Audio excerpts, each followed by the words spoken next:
Read any biography of Napoleon Bonaparte, and you'll discover that one of his maxims was, it doesn't matter how many troops you have, it's how many troops you can get to the battlefield on time, ready to fight, that counts.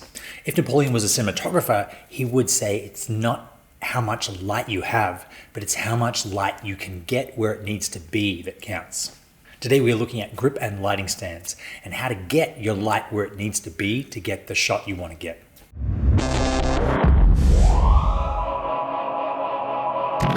Last year when I shot The Devil's Fortune, we had a lot of light, maybe too much light. I had gotten all these different units from a whole bunch of different people, so it wasn't as though we lacked fixtures or different types of, different forms of light, either be they Hudson spiders or tubes or 1x1s.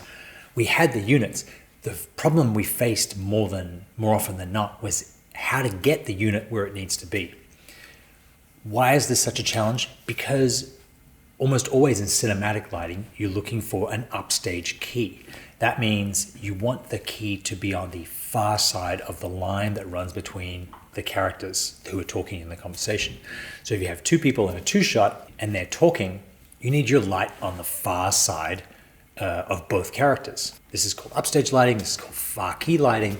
In the close-up, that's pretty easy to do. You can just put a stand off screen. But in the wide, this can be really, really tricky, because where do you hang the light from? If you're shooting in a studio, you can just rig it to the ceiling. But we weren't shooting in studios. We couldn't afford them. It took too much time. They cost too much to dress. So we did all of our shooting on location. And when you can't drill into the ceiling or into the walls, you have to boom that light across. So we had some C-stands, but they only boom about 3 feet. I had this cool Matthews boom arm, which goes up to about 6 feet. For our big finale scene in the hotel, we used a Matthews Mini Max, which is absolute lifesaver. It booms to about 9 feet, I believe, and it is its own stand. You do need to weight it down.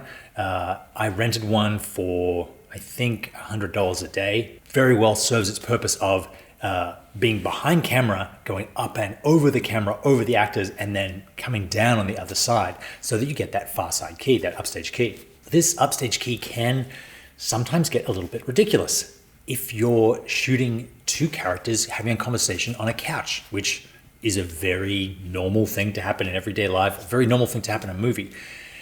Look at that in movies and see how often the filmmakers pull the couch out from the wall, meaning that the couch is in the middle of the room, which not too many people do. If you see it in people watching television and ads, their couches are always right in the middle of their living room. The TV is against the wall. Most people put their couch against the wall, but the problem is, if you have your couch against the wall, how do you get the light in that 4 inches between the back of the person's head and the wall without getting light all over the wall? Well, I thought I would do a little bit of an experiment. I used my Matthews combo stand with the boom arm, and then for a little bit extra height and angle, I put a C-stand arm on the end of the boom arm. I weighted the back of the boom arm with a sandbag. Didn't have any weight at all on the combo stand. And I was able to get this 𝙎𝙬𝙄𝙎 light tube in that small little space between my head and the wall. I was able to use the 𝙎𝙬𝙄 louver to flag the wall and then flag the camera.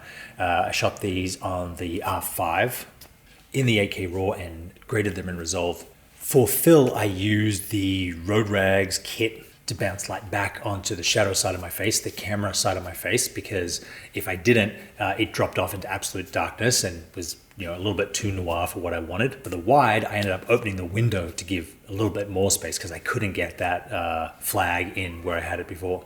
It can be really useful to model this kind of thing in 3D before you go. So if my camera's here and I'm on this kind of lens, I'm going to need a stand with this much height and this much reach. Of course, you can't always do that, but when you're learning cinematography, which all of us are, it's really great to test and work through scenarios that you might find before you end up in the field with the right lights, but no way to get them where they need to be.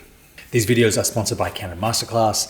If you have a Canon camera or are thinking about one, definitely check them out. We have courses taught by me on all the major Canon cinema cameras, including the R5. So you can get footage like this. And they come with the LUTs that I use to grade this footage as well. Thank you very much for watching. I will see you next time.